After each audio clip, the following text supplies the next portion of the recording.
I was 12 that Halloween night, just a kid in a cheap costume knocking on doors for candy. I had no idea the last door we knocked on would be the one I'd never come back from. The air was thick, not cold, but heavy, like it was holding its breath. Thunder rumbled far away, but no rain came, just the distant cracks of the sky, groaning like something old and waking up. I was dressed as a skeleton, not a scary one, just a plastic mask and a torn-up hoodie with bones printed on it. My grandma had found it in a thrift store. It smelled like mothballs, but I didn't complain. I was out with my two friends, Liam and Jonah. We were the kind of kids who never really got into trouble, just wandered around looking for something to do. That night it was candy. Door to door like everyone else. The streets were full of laughter, flickering jack-o'-lanterns, and distant screams from haunted house speakers. But something about the sky above us made everything feel, off. Even the wind seemed to whisper, not howl. We had already hit most of the houses in our small neighborhood, but then Jonah pointed at the end of the street. "Let's try that one," he said. We all turned. There it was, the old Kinnard place, a huge wooden house at the edge of Pine Hill, partly hidden by crooked trees and overgrown bushes. The windows were dark. The porch sagged like it had forgotten how to stand. Everyone knew the stories. A witch lived there, or a ghost, or maybe it was just empty. "No one lives there," Liam muttered. Jonah shrugged. Maybe they left out candy. I didn't want to look scared, so I nodded. "Let's check." We walked down the cracked sidewalk, our shoes crunching the dried leaves. As we got closer, the house loomed taller. It looked like it had sunk into the earth over time, or like it was trying to. There was a single pumpkin on the porch. No candle inside, just carved with a wide gaping smile. Too wide. We climbed the steps slowly. I pressed the doorbell. It didn't ring. I tried again. Nothing. Jonah knocked. "Hello?" No answer. Just as we were about to turn away, the door creaked open. No one stood there, no footsteps, no voice, just darkness and the hollow scent of something old, something forgotten. We looked at each other. Liam shook his head. "Let's go." But Jonah stepped inside. So did I. The door slammed shut behind us. The sound of the door slamming echoed like a gunshot in my chest. We all froze. Jonah turned around first. "It's just the wind," he whispered, though the air inside the house was still. No breeze, no draft, just silence and the distant sound of a clock ticking somewhere deep in the house. I tried the doorknob. It didn't move. It wasn't locked. It just wouldn't turn, like the house didn't want us to leave. "Come on," Jonah said. "Let's just grab a few candies and go." The hallway was lit only by the streetlight outside, which barely reached past the threshold. The interior smelled like dried flowers and something faintly metallic, blood or rust, or both. The living room opened up to our left. A grand, dusty chandelier hung above a long oak table. At the center of the table sat a silver bowl overflowing with candies, wrapped chocolates, gummy worms, lollipops. Fresh, untouched. We stared at it. Liam stepped back. "Nope." Jonah walked up and picked out a lollipop. "Dude, Reese's jackpot." I hesitated, but the candy looked fine. My stomach grumbled. I took one. So did Jonah. Liam stayed by the door, arms crossed tight. Just then we heard it. A soft, dragging sound from upstairs. Our eyes shot to the staircase. Footsteps, not quick, not angry, just slow and careful. One by one, they moved toward the stairs. A shadow appeared at the top. Too dark to see clearly, but we knew it was a person or something like one. A voice followed, software, raspy, familiar. "Children, so sweet to come by." Jonah dropped his candy. I couldn't move. The figure began descending the stairs, her shape barely visible under a long, flowing black cloak. A pointed hat tilted forward, covering her face. Her hand, thin and bony, gripped the railing like a spider crawling down its web. "Don't be afraid," she cooed. "I've been waiting for such polite little visitors." I finally took a step back. Liam was pale. "We need to get out, now!" but the front door was still unmoved. No matter how hard we pushed or pulled, it wouldn't open. The wood groaned, but didn't give. Then the chandelier flickered. Every bulb went out. Darkness swallowed the room. I heard breathing, close, right behind me. I turned around, but no one was there. We stumbled backward into the dark. I could barely hear my own heartbeat over the sounds, whispers in the walls, the soft creak of the floorboards above, and something else. A low humming like a lullaby sung through broken teeth. Jonah grabbed my arm. "This way, there's a back door." I nodded, though I could barely see him. The house had a strange layout, almost as if the rooms had shifted since we walked in. Every hallway felt longer, like it stretched just a little more with each step.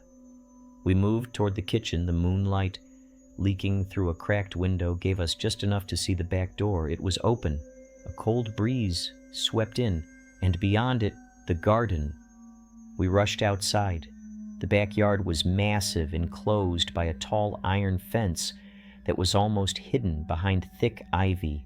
A cobblestone path wound its way through overgrown hedges, broken statues, and rows of twisted trees.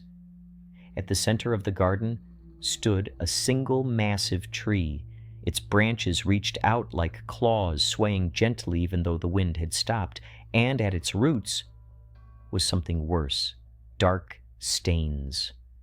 Pools of something thick, blood, dripping from the tree, from the bark, from the leaves.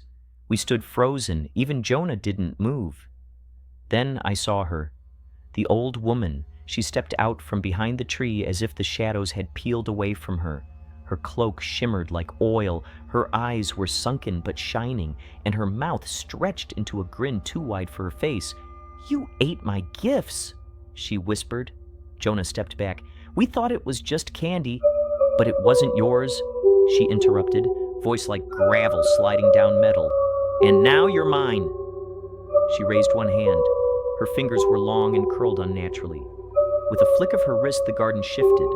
The grass darkened, the sky turned red, and the ground beneath our feet cracked open, just slightly, but enough for me to feel the heat rise.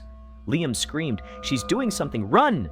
We turned, sprinting back toward the house, hoping to loop around to the front door, but the path twisted beneath us. No matter where we went, we ended up back at the tree. The witch was closer now. I could hear her humming, something old, something wrong. "We have to hide," I whispered. Jonah pointed to a stone shed by the corner of the fence. We bolted for it. Inside, it smelled like wet wood and iron. There were old tools, broken dolls, and jars filled with cloudy liquid. I didn't ask what was in them. We slammed the door shut and held our breath. Outside, her voice rang out, clear and cold. "You shouldn't have come here, Charlie. You should have stayed home with your grandma." I looked at Jonah. "How does she know my name?" He couldn't answer. He just cried. Time didn't pass in the shed, or maybe it passed too fast. I couldn't tell. Jonah was curled up beside me, whispering something over and over. I couldn't make out the words. Liam hadn't said anything since we entered. He just stared at the door, wide-eyed, still. I leaned closer. His lips were trembling.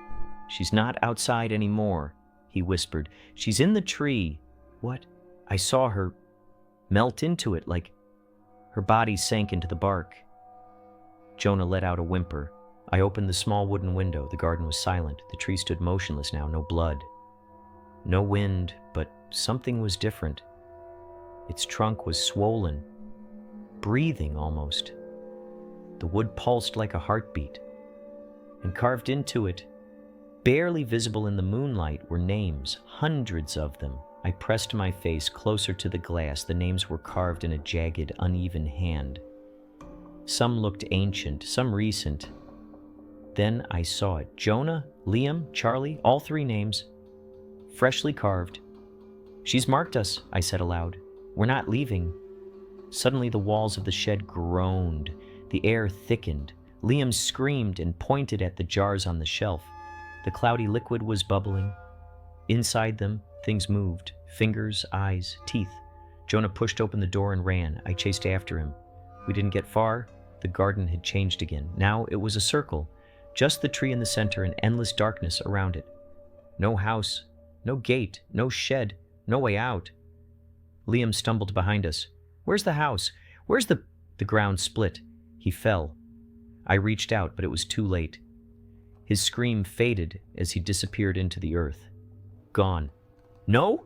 Jonah screamed, falling to his knees. We have to go back. But there was no back, only the tree. It was glowing now. Red veins ran along its bark. Its branches twisted into spirals like they were reaching for something. I heard her voice again. You're part of it now, Charlie.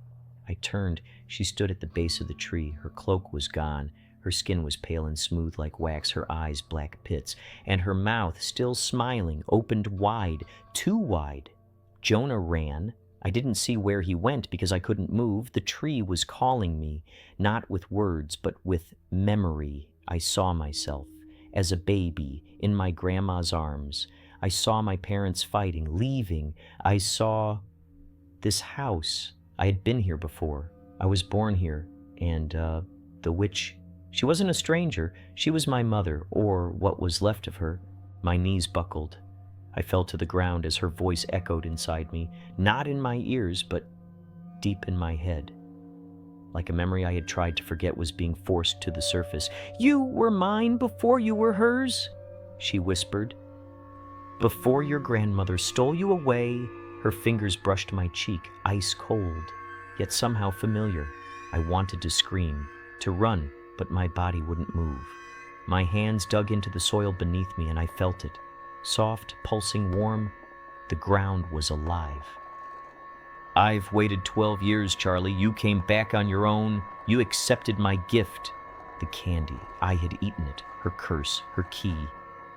I looked around. Jonah was nowhere to be seen. Liam was gone. The garden was silent again. The tree stood tall, red veins, now glowing like embers. I could hear it breathing, deep, ancient, wet. And then I heard something else. From within the tree. Voices, hundreds of them. Children crying, laughing, screaming. I crawled forward, unable to stop myself. My hands were blistered, covered in dirt and blood, but I had no control anymore. I don't want this, I whispered, but the tree did, and so did she. It's not about what you want, she said gently. It's about what you were meant to be. She placed her hand on my head. Suddenly, I was standing. Not in the garden, but inside the house again. It was morning, bright, calm. The door creaked open behind me. I turned. My grandma stepped in. Charlie? But she didn't see me. She walked through me like I wasn't there. Then I saw him, me, 12 years old, standing at the door, covered in dirt, eyes wide, empty. What happened? She asked. I got lost, the boy said. The house was empty. She hugged him, took him home, but that wasn't me. I was still in the tree, watching, screaming silently. Trapped. I never left Pine Hill, not really. Something wearing at my face did. But me? I'm still here, in the roots, with the others, waiting for next Halloween, for the next knock, for the next name to be carved.